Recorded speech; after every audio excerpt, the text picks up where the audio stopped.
Welcome to the study of trigonometry. As you watch the video, please don't hesitate to pause, as you might need to take notes and to think about the concepts being discussed. And also, there'll be some practice problems presented during the video. I encourage you to take a few minutes to work on those, because learning mathematics, you really need to get your hands on. I hope you enjoyed the video. The idea of triangles is a basic sort of geometric idea.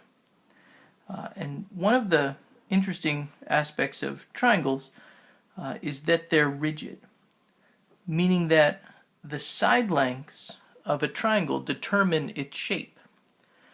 This isn't true for other figures. If you take a four-sided figure, like a square can have side lengths 2, 2, 2, and 2, but so can a rhombus. And what makes a square is not just the fact that it has side lengths that are all equal, but that there are right angles at each corner, whereas a rhombus has different angles. So one of the things that trigonometry does, and we'll see this in a moment, is that at its sort of a basic level, it deals with relating angle measurements and angle measurements within a triangle to the side lengths of the triangle. To begin our discussion of trigonometry, there are some ideas about triangles that I should mention. In particular, we're interested in talking about right triangles. A right angle is an angle of 90 degrees. It takes four 90-degree angles to create a complete circle. And one of the really nice things about right triangles, a really important idea in mathematics, is the Pythagorean theorem. The Pythagorean theorem says that the two shorter sides of a right triangle, if we add their squares together, it will equal the square of the longest side. The longest side, you may know, is called the hypotenuse. A second important fact about triangles is that if you add all the angles together, it has to equal 180 degrees. This is called the angle sum theorem. And if we give names to the corners, A, B, and C, what we're saying is that angle A plus angle B plus angle C has to add up to equal 180 degrees. For a right triangle, that means that the other two angles have to add up to 90, because 90 is half of 180. The right angle takes away half of that 180 degrees, and so the other two angles have to add up to the other 90 degrees. So in our right triangle here, angle A plus angle B have to add up to 90 degrees. That means that both angle A and angle B are acute, meaning that the values are between 0 and 90 degrees. A basic idea of trigonometry relates a fact that we're just talking about here, that a triangle is rigid. So the side lengths they very much do describe the shape of the triangle, but so do the angles. The three angles of a triangle describe its shape, and it happens a 3, 4, 5 triangle is a right triangle because 3 squared plus 4 squared equals 5 squared is satisfied. The Pythagorean theorem is satisfied. So 3, 4, and 5 is called a Pythagorean triple. So suppose you're given an acute angle. An acute angle is an angle between 0 and 90 degrees, like I just mentioned earlier. And because of what we talked about here with right triangles, there will be some right triangle that has that acute angle in it. That has that acute angle as one of the two possible acute angles. And let's call that theta. So with that in mind, okay, we can describe the shape of the triangle. Well, that angle is one way to kind of describe its shape, but we can also describe its shape using the side lengths.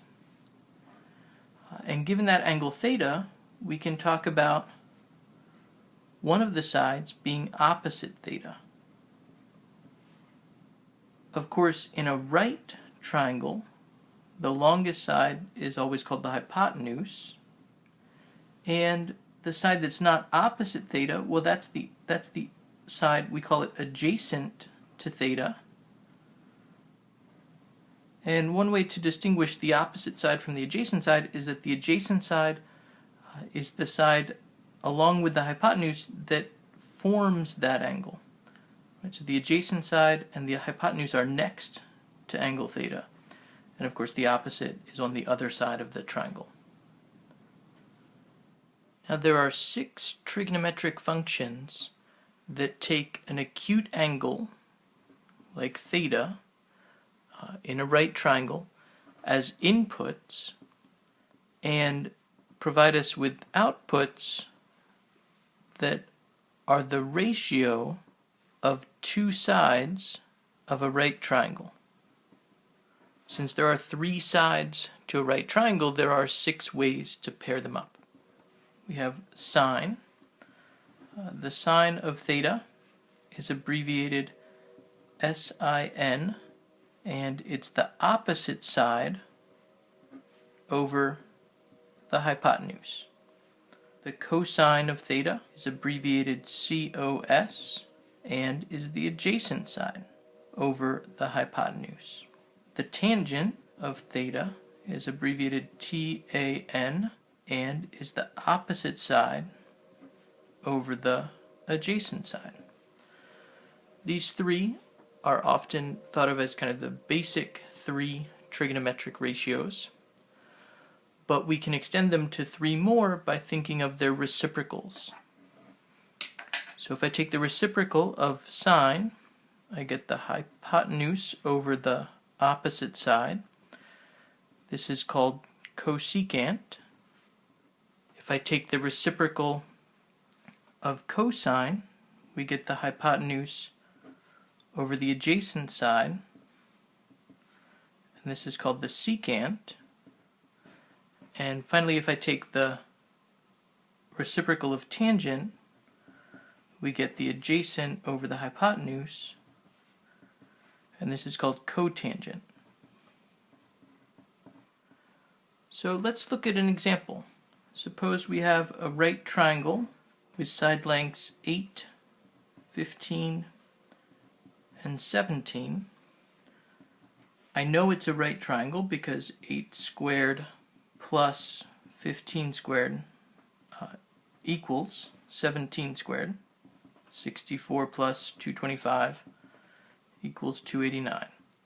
So for this right triangle, let's take our angle to be alpha and think about the 6 trigonometric ratios relative to alpha. Alpha is in a slightly different position than our earlier diagram of theta, and so the opposite side is actually going to be the 15, and the adjacent side is going to be 8, which means that sine of alpha is the opposite, 15 over 17.